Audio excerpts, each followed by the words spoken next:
पर हम और भी थोड़ा एनालिसिस कर लेते हैं और हमारे साथ एनसेट कैपिटल के मैनेजिंग डायरेक्टर अनुराग सिंह मौजूद हैं। Anurag ji, thank you so much ET now Swadesh को समय देने के लिए सुबह सुबह अपना। इस वक्त संकेत तो काफ़ी अच्छे मिल रहे हैं। शुरुआत थोड़ा हम एशियाई बाजार और भारतीय बाजारों को समझने से करेंगे, क्योंकि एग्जिट पोल के नतीजे तो काफ़ी शानदार रहे हैं और प्रचंड बहुमत की बात की जा रही है। उसके बाद एशियाई बाजारों में वो रिएक्शन भी दिखाई दे रहा है। किस तरीके से आपने एनालिसिस किया ये जो एग्जिट पोल है उसका, और उसका इम्पैक्ट अब आने वाले समय में भारतीय बाजारों पर आप कैसे देख रहे हैं? जी। तो पूजा, गुड मॉर्निंग आपको और जो हमें सुन रहे हैं सबको। देखिए पूजा, मुझे भी लगा कि आप यूएस मार्केट्स क्यों पूछ रहे हैं, बिकॉज आज तो एक्शन सारा जो है वो इंडियन मार्केट्स में ही होने वाला है। तो देखिए Pooja, about the elections I would say कि एक ही न्यूज पे दो बार तो रिएक्शन नहीं दिया जा सकता। आई थिंक आफ्टर दिसंबर में जो स्टेट इलेक्शंस के रिजल्ट्स आए, उसके बाद से निफ्टी में ऑलरेडी 10% का उछाल तो आ चुका है, और बाकी इंडाइसेस ने भी वो तकरीबन ये मान लिया था कि सरकार आएगी।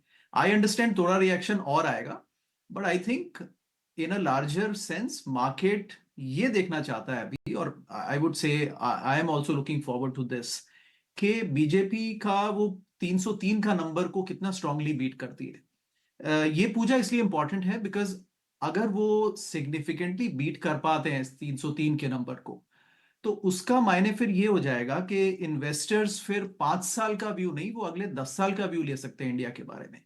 Because then that almost means that अगले बार भी कमजोर भी रही बीजेपी तो भी सरकार बना लेगी, so they can take a 10 year view then. तो वो एक नंबर बड़ा इंपॉर्टेंट है कि वो 303 से 310-15 से ऊपर जाते हैं या नीचे जाते हैं। विल सी कि कल क्या होता है, जैसे नतीजे आते हैं। बहरहाल अगर लग रहा है एग्जिट पोल्स अगर सही हैं पूजा, तो this is a great news for India for next 10 years, because अब सरकार ने काफी फाउंडेशनल काम कर दिया है, और दुनिया को उम्मीद है कि अब बहुत सारे जो डिफिकल्ट रिफॉर्म्स हैं ना पूजा, अभी इजी पिकिंग्स तो देखिए हो चुकी हैं, अभी सब डिफिकल्ट रिफॉर्म्स बचे हैं, और उम्मीद है कि सरकार उन पर कुछ कदम उठाएगी अगर स्ट्रॉन्ग मैंडेट मिला तो पूजा।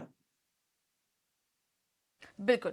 तो इस वक्त भारतीय बाजारों के लिए तो हम देख रहे हैं काफ़ी सारे फैक्टर्स फिलहाल फेवर में हैं। एफआईआईज की भी बाइंग अब नज़र आ रही है, लेकिन कल का दिन इम्पॉर्टेंट होगा, और उसके बाद कल जिस तरीके से सीट नज़र आएंगी जिस तरह के नंबर्स आएंगे, अब उस पर आगे की रणनीति डिसाइड होगी। अब थोड़ा यूएस मार्केट्स की बात करें अनुराग जी, हमने देखा कि पीसी के आंकड़े जो कि काफ़ी इंपॉर्टेंट थे, एक थोड़ा कॉन्फिडेंस तो मिला उससे भी, और हमने देखा कि वहाँ पर यूएस के मार्केट में भी तेज़ी आई। बॉन्ड यील्ड्स जो 4.6 के पास पहुँच गए थे, वहाँ पर भी नरमी आई है। ये जो इंडिकेटर आया, इससे कितना कॉन्फिडेंस मिलेगा? और क्योंकि अब फेड पॉलिसी भी है जून में ही, तो आपको क्या लगता है किस तरह की कमेंट्री रह सकती है? हाँ, तो पूजा देखिए, अभी सभी लोग इस गेम में हैं कि कितने रेट कट्स होंगे इस साल, तो हर कोई यही प्रोडिक्शन कर ही रहा है। तो मैं भी कह देता हूं कि मेरी उम्मीद साल के शुरू से ही है कि शायद 2 रेट कट्स इस साल हमें मिल सकते हैं। क्या इलेक्शन से पहले एक रेट कट मिल जाएगा, कहना मुश्किल है, मिल भी सकता है डेटा फेवरेबल रहा तो। बट जो एक एक एडवर्स डेटा आ गया था जैन फेब मार्च में, एटलीस्ट उसका वो वापस से रीसेट होकर के अप्रैल का डेटा कम से कम थोड़ा सपोर्टिव आया है। तो वहां से अब फिर से वो क्लॉक चालू हो गई कि एक और 3 महीना अगर अच्छा डेटा आया तो देन फिर फेडरल रिजर्व रेट कट सोच सकता है। अगर इलेक्शन के पहले नहीं कर पाए तो इलेक्शन के बाद भी वो 2 रेट कट्स कर सकते हैं। बहरहाल ये उम्मीद है। But I think Pooja, having said this, bond yields की आपने बात की, देखिए चार, अभी तो 4.5 पर हैं, but they are hovering between 4 to 5, right, पिछले नवंबर से। मेरे ख्याल से 4 से नीचे बहुत जल्दबाजी में नहीं जाएंगी बॉन्ड बॉन्ड यील्ड्स, ऐसा लगता है, क्योंकि इकोनॉमी बहुत स्ट्रांग है। जॉब जो क्रिएशन हो रहा है, पहली बार 200,000 जॉब्स के नीचे डेटा आया, मंथली डेटा जो है। सो आई थिंक उसके हिसाब से देखें देखें तो ये काफी स्ट्रांग जॉब क्रिएशन है। एंड अभी भी इसको इन नॉर्मल डेज में प्री पेंडेमिक जाए तो ये 70-80 हजार के ऊपर नहीं रहता है। तो still as long as job strong है तो इकोनॉमी भी स्ट्रांग है, तो उतनी रेट कट्स की जरूरत भी नहीं है। बट फेड बहरहाल क्वेश्चन पे बैठा है, जरूरत पड़ेगी तो कर सकते हैं। बट उनको ये भी देखना है कि अल्टीमेटली, एंड पूजा ये थोड़ा लंबा चर्चा हो जाएगी, बट मैं अगर हाई लेवल पे आपको 2-3 दर्शकों को पॉइंट्स बताना चाहूं, तो देखिए दुनिया में दो तीन इन्फ्लेशनरी ट्रेंड्स चल रहे हैं। एक तो वो ग्रीन एनर्जी के इन्वेस्टमेंट्स तमाम जो हो रहे हैं, वहां पर स्पेंडिंग हो रही है गवर्नमेंट की। दूसरा ये वॉर में, डिफेंस में खर्चा हर गवर्नमेंट का तकरीबन जा रहा है, वहां पर स्पेंडिंग हो रही है। और तीसरा एक ये डी ग्लोबलाइजेशन चल पड़ा है, कि पहले जितना ग्लोबलाइज्ड वर्ल्ड था, अभी उसको वापस से नियर शोरिंग, फ्रेंड शोरिंग शुरू होगी, वहां पर स्पेंडिंग हो रही है। ये सारी चीजें मिला करके, कुल मिला करके, दे आर इन्फ्लेशन सपोर्टिव। तो इसलिए ये उम्मीद करना गलत होगा कि बॉन्ड यील्ड्स बहुत जल्दी से बहुत नीचे गिर जाएंगी। I think they will stay around 4, और maybe at best 3.5 by next year, जो कि आई थिंक अच्छा रिजल्ट होगा मेरे हिसाब से। बट ये पुराने जमाने की 1-1.5% वाली वो बात नहीं आ पाएगी पूजा। बिल्कुल। लेकिन चलिए, दो रेट कट होने की संभावना है इन आंकड़ों को देखते हुए, जिस तरह के नंबर्स आए हैं, और फेड की पॉलिसी में क्या कुछ निकल कर आता है, कमेंट्री किस तरीके की होती है, इस पर नज़र बनी रहेगी। अनुराग जी, आपसे थोड़ा और समय चाहेंगे और चर्चा को थोड़ा और लंबा खींचेंगे, क्योंकि बार बार नजर जा रही है गिफ्ट निफ्टी पर। अब 3% की तेजी गिफ्ट निफ्टी में आ चुकी है। और एफआईआईज की बाइंग भी अगर हम देखेंगे, एक बार शुक्रवार का डेटा हम अपने दर्शकों को दिखाएंगे। एफआईआईज की बाइंग देखिए उसी दिन शुरू हो गई थी। कैश मार्केट में एफआईआई 1603 करोड़ की उस दिन खरीदारी करके गए, और डीआईएस की तरफ से तो खरीदारी जारी ही थी। एग्जिट पोल के बाद अब आज बाजार भी खुले हैं। किस तरह का कॉन्फिडेंस एफआईआईज को, आप एफआईआईज क्या सेंस लेंगे इन आंकड़ों से? वैसे तो कल नंबर्स आएंगे, कल नतीजे आएंगे, तो उसके बाद कोई डायरेक्शन मिलेगा एफआईआईज को भी। लेकिन यहाँ से एफआईआईज के लिए आप कितना कॉन्फिडेंस देख रहे हैं? क्योंकि मई में तो हमने देखा था कि बहुत भारी बिकवाली भारतीय बाजारों में करके गए थे। अब यहाँ से एफआईआईज का रुख भारतीय बाजारों को लेकर कैसा हो सकता है? हाँ, तो पूजा, ये आई थिंक ये एक हमारा चर्चा में ये एक बड़ा इंपॉर्टेंट सवाल, अच्छा कि आपने पूछ लिया, बिकॉज ये एक बहुत बहुत ही जरूरी सवाल है।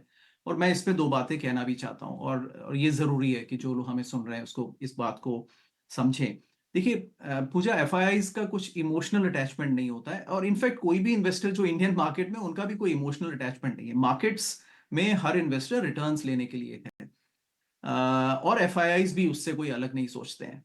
आई वुड से एफआईआईज जो बेच रहे थे पूजा, उसका रीजन ये नहीं था कि वो इंडिया से उनकी कोई शिकायत है या कुछ गिले शिकवे हैं। उनको अगर आप पिछले 6-8 महीने में देखें, तो एक चाइना में जो गिरावट आई थी, चाइना बहुत ही अट्रैक्टिव मार्केट बन गया था, और वहां पर एक बॉटम आ चुका है, और वहां से इंडेक्सेस ऑलरेडी 15% करीब ऊपर उठ चुके हैं। तो आपने देखा कि वो कॉल, अगर एफआईआईज निकल के कुछ पैसा हल्का करके अगर चाइना में गए थे, तो उनको ऑलरेडी रिजल्ट्स मिल रहे हैं। अभी भी चाइनीज मार्केट रीजनेबली सस्ते हैं, और गवर्नमेंट ने डायरेक्शन दे दिया है कि देखिए, they don't want to be anti business. Aside of that, Japan एक प्रॉमिसिंग कंट्री लग रहा है। उसके अलावा अर्जेंटीना में नए राष्ट्रपति का चुनाव हुआ है, वो बड़े रेडिकल डिसीजंस ले रहे हैं, तो वहां पर भी एक 15% का उनके इंडेक्स में भी उछाल आया है since he got elected this year, I am saying. तो कुल मिला के ये रिलेटिव बेसिस पे अगर देखें, तो Indian market, I understand Indian market में भी उछाल आया, बट यहाँ वैल्यूएशंस ऑलरेडी रिच थे। तो ऑन द मार्जिन्स, मुझे ये टोटली सेंसिबल लगता है कि अगर एफआईआईज के पास मल्टीपल मार्केट्स की अपॉर्चुनिटी है, तो वो एक रिच मार्केट से, और जहाँ पे इलेक्शंस भी होने वाले थे, देखिए उनको उनको तो इतना ग्राउंड का अंदाजा होता नहीं है, तो they will move to market जहां पर रिटर्न ज्यादा है। अब गोइंग फॉरवर्ड क्या होगा पूजा? आई थिंक एक पहला चीज कहना चाहता हूँ, हमने इकोनॉमी और गवर्नमेंट और डायरेक्शन की बात की, ये बहुत अच्छी बात है। लेकिन नियर टर्म में सेल ऑन न्यूज जिसको कहते हैं ना, वो मार्केट्स में आ सकता है। कहने का मतलब ये है कि इस समय गवर्नमेंट अगर कल नतीजे वैसे ही रहते हैं जैसा हम सोच रहे हैं, तो एक बार को हो सकता है सेलिंग भी आ जाए, और मार्केट्स में कुछ लोग प्रॉफिट बुकिंग कर लें, क्योंकि प्राइसेस ऑलरेडी बहुत अच्छे हैं। और उसके बाद अंटिल बजट, मेरे ख्याल से मार्केट एक फिर से एक अपॉर्चुनिटी देगा लोगों को एंटर करने के लिए। क्योंकि अब ये इंडियन इन्वेस्टर्स के लिए अगर मैं बात कहूं, तो देखिए इस लेवल पर जो मार्केट्स हैं यहां से, और हिस्टोरिकली आप देख लीजिए पिछले 30 साल पे, जब भी इस टाइप के मल्टीपल्स पर मार्केट होता है, तो अगले 5 साल के रिटर्न्स बहुत ग्रेट नहीं होते हैं। तो वो ध्यान में रखना होगा कि इट्स नॉट कि कोई ऐसी लॉटरी मिस हो रही है और आप कल ही मार्केट में आया आज ही कूद जाए, ऐसा करने की जरूरत नहीं है, क्योंकि आगे भी आपको मौके मिलेंगे। तो ये छोटा सा, I think just a caution that while everything directionally is looking very good for India Pooja, but इसका मतलब ये नहीं कि आज आप सारे पैसे लगा दें, बिकॉज वैल्यूएशंस काफी रिच हैं, और मुझे लगता है बेहतर अपॉर्चुनिटीज अभी आगे आएंगी। पूजा। तो अनुराग, फिर आपसे यही सवाल होगा, क्योंकि जितने भी इन्वेस्टर्स, दर्शक जो आपको सुन रहे हैं, इस वक्त देख रहे हैं, वो यही जानना चाहेंगे, आपसे भी व्यू लेना चाहेंगे इस पे, कि अब यहाँ से कल मैंडेट भी आ जाएगा, उसके बाद किस तरह के थीम पर आप फोकस करेंगे, कौन कौन से हम्म। सेक्टर्स हैं जहां पर कि आप बुलिश होंगे? हाँ। पूजा, इस पे मैं अपना एक लिमिटेशन भी दूंगा। देखिए, बिकॉज मैं एक एफआईआई हूँ। हमारे जो एक तो हमारे पास में अपॉर्चुनिटीज मल्टीपल कंट्रीज की रहती हैं। सेकंड, हम इंडिया को उस ग्राउंड अप लेवल से नहीं समझ पाते हैं जो कि इंडियन इन्वेस्टर्स और इंडियन म्यूचुअल फंड समझ पाते हैं। तो मेरी और जो एफआईआई का नजरिया होता है वो तकरीबन 3 सेक्टर्स में होता है, which is discretionary, FMCG, technology and banking. Basically हमें यही 3-4 चीजें पसंद में आती हैं। तो और इन्हीं में ऑर्गेनाइज्ड कंपनीज हैं और लार्जली वो लार्ज कैप में है, तो हम लोग वहीं पे स्टिक करते हैं। स्मॉल और मिड कैप में हमारा मैंडेट नहीं होता है। पीएसयू और सरकारी कंपनियों में तो मैंडेट बिल्कुल नहीं होता है, और उसमें तजुर्बा भी हमारा क्या एफआईआई का जनरली बाकी देशों में भी अच्छा नहीं निकला है। तो उसके लिए आप इंडियन इन्वेस्टर्स की बातें सुने।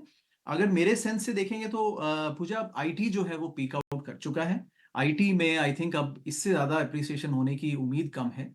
बैंकिंग में अभी ग्रोथ आनी है, लेकिन valuations at least they are better now, इतने एबनॉर्मली नहीं है जैसे कि 2 साल पहले थे।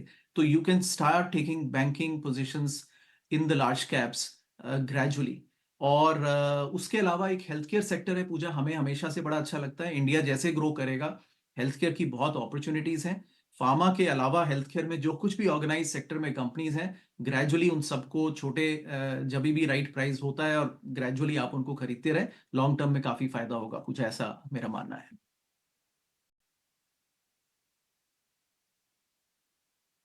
Anurag ji, good morning. भारत से आपको हम गुड मॉर्निंग कहेंगे, आपके यहाँ तो खैर रात हो रही होगी। जी। अभिषेक बोल रहा हूँ। जी अभिषेक। आपने कहा कि आपके पास जी, आपने कहा कि आपके पास मल्टीपल कंट्रीज के लिए अपॉर्चुनिटीज होती हैं निवेश करने को लेकर। एफआईआईज जी। की बात करें तो यहाँ पर जो लॉन्ग होल्डिंग है वो 12-13% के आसपास रह गई है। एक और चीज हो रही है इसके बीच की, चाइना के आंकड़े अच्छे हो रहे हैं। तो क्या हम मान के चलें कि अब जबकि एग्जिट पोल ये संकेत दे रहे हैं कि यहाँ पर एक फिर से तीसरी बार में मोदी सरकार लौटेगी, एक स्थिर सरकार होगी, जो भी पॉलिसी डिसीजंस थे उसको आगे बढ़ाया जाएगा, पॉलिसी पैरालिसिस वाली स्थिति नहीं है, यहां पर तो एक अच्छी चीज हो रही है। चाइना भी धीरे धीरे मजबूत हो रहा है। तो क्या आपको लगता है कि फंड फ्लोज भारत में ज्यादा आएंगे अगर एफआईज लौटते हैं, या फिर वो चाइना का भी रुख कर सकते हैं? हाँ। तो अभिषेक, इस पर मेरा एक ना कंसिस्टेंट व्यू रहा है, और मैं करीब पिछले साल भर से ये ऑब्जर्व कर रहा हूँ कि एफआईज कॉन्स्टेंटली एग्जिट ले रहे हैं मार्केट से। जब वो एग्जिट ले रहे हैं तो वो इमोशनल नहीं है, और वो रिलेटिव बेसिस पे मार्केट्स को देखते हैं, और उनके पास चॉइसेस हैं अभिषेक। तो इंडियन मार्केट जिस किस्म की एग्जिट दे रहा है, ऐसा लगता है कि वो वो डिसीजंस उनके गलत नहीं है। मैं नहीं कह रहा हूं मार्केट इससे और आगे बढ़ सकता है, बढ़ सकता है, लेकिन अगर ट्रेड ऑफ देखें, देखिए एफआईआई का रिजल्ट इनको क्या देखना, हमें क्या देखना होता है। हमें एक नॉमिनल ग्रोथ ऑफ जीडीपी देखना होता है। इंडिया की नॉमिनल, डिस्पाइट जो नंबर आ रहा है, आप 8.5 कहें 8 कहें, नॉमिनल जीडीपी 9.5 पर है। नॉमिनल जीडीपी में आप ऐड कर लीजिए 2-3%, वो मार्केट इंडेक्स उससे ऊपर ग्रोथ नहीं देता है, तो वो 12% बना। अब उसमें डॉलर का डिप्रिसिएशन लगा लीजिए तो कुल मिला के वही 8% आ गया। तो despite very promising Indian market, FII को 8% से ऊपर नहीं मिल पाएगा, वो समझते हैं इस मार्केट में। तो वो एग्जिट ले रहे हैं, और फिर वो जो अंडर वैल्यूड मार्केट है वहां पर वो ईयर बाय ईयर पोजीशन ले रहे हैं। मुझे लग रहा है अभिषेक, देखिए हम खरीद सकते हैं, लेकिन डोमेस्टिक भी, रिटेल भी खरीद रहा है, डोमेस्टिक म्यूचुअल फंड्स तो खरीद ही रहे हैं, वो दैट्स ऑल रिटेल मनी। और फिर एफआईआईज भी खरीदे तो फिर तो मार्केट्स पता नहीं कहाँ पहुंचेंगे, तो किसी को तो बेचना होगा अभिषेक। नाउ आई आई थिंक मेरा कुछ ये भी कहना है अभिषेक कि आई थिंक कुछ हद तक एसआईपी फ्लोज में भी कुछ कुछ ब्रेक की जरूरत है, बिकॉज किसी भी प्राइस पे अब हम खरीद रहे हैं तो I think the long term उससे रिटर्न्स अच्छे बनते नहीं है। मेरा ये मानना है कि हम कुछ एरियाज में एफआईज को एक स्मार्ट एग्जिट दे रहे हैं, जो कि सही नहीं है। एक एक टर्म होता है अभिषेक, अगर मैं कहूं, उसको बोलते हैं वैल्यू डिस्कवरी।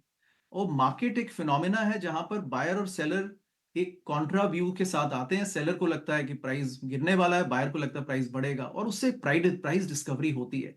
इंडियन मार्केट में पिछले 2-3 साल से प्राइस डिस्कवरी नहीं हो रही है Abhishek, because DIIs on the SIP and other mutual fund money constantly वो खरीद ही रहे हैं, क्योंकि वो कैश में बैठ नहीं सकते, उनको खरीदना ही है। और उधर FIIs देख रहे हैं कि अगर इतना अच्छा एग्जिट मिल रहा है तो वो बेच रहे हैं। तो ये प्राइस डिस्कवरी तब होगी जब मार्केट में थोड़ा फियर आएगा। अभी इस समय आप देख लीजिए, 2-3 साल से इंडियन मार्केट में फियर एलिमेंट टोटली मिसिंग है। और जब फियर मिसिंग होता है तो आपको राइट प्राइस नहीं मिलता अभिषेक। तो लबोलब आप में ये मेरा आउटलुक है। आई एम श्योर आपके यहाँ भी एडिटोरियल व्यू कुछ इससे बहुत उलट नहीं है कि ये प्राइजेस अनलेस कोई बहुत रातों रात कुछ रेडिकली इंडिया में चेंज हो जाता है। देखिए वो पिक्चर तो हमें पता नहीं है, लेकिन ऐसा लगता है कि we need some fear element for a right price discovery in Indian markets, जो अभी नहीं हो रहा है अभिषेक। जी बिल्कुल सही कहा आपने, वो फियर है भी नहीं, बाजार एक तरफा चाल चल रहा है। और FIs भी इंतजार कर रहे हैं कि थोड़े से नीचे के लेवल, अगर नीचे के भाव मिल जाए तो वहां पर फिर से री एंट्री करने को लेकर। बिल्कुल ठीक है अनुराग जी, बहुत शुक्रिया आपका समय देने के लिए, और आज ये विस्तार से एग्जिट पोल को लेकर, FIs को लेकर, बाजार के मूड को लेकर विस्तार से हमसे चर्चा करने के लिए।